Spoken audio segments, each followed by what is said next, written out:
Մենք իրավունք ունենք պատարակների ժամանակ կանխելու գրաքննությունը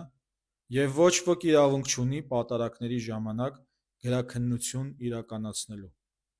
Մենք կարող ենք կարգի հրավիրել նրանց, ովքեր կփորձեն պատարակի տեքստը ցենզուրայի ենթարկել։ Եվ մենք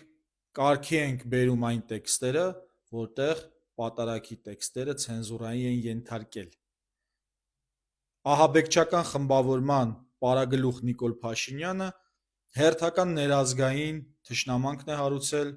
և մեր ընտանիքին լարել է իրար դեմ։ Իր մանկլավիկներին ուղարկելու է վաղը եկեղեցիներ, որպեսզի ցենզուրայի ենթարկեն պատարակի տեքստը։ Մի կողմ թողնենք, որ սա քրեական օրենսգրքով հանցանք է 209-րդ հոդվածով, Սահմանադրության խախտում է 17-րդ հոդվածի, բայց նրանք հենց կոչվում են ահաբեկչական խմբավորում, որովհետև նրանք ոչ թե Սահմանադրության օրենքներով են գործում, այլ մեկ անձի քմահաճույքներով, մեկ ահաբեկիչի։ Ուրեմն վաղը կարգի կհրավիրենք, քաղաքակրթական դաշտ կհրավիրենք նրանց, ովքեր կփորձեն պատարակը գրաքննել։ Դրա համար պարզապես պետք է պատարակի հատվածը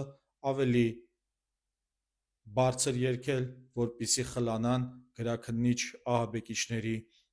ձայները։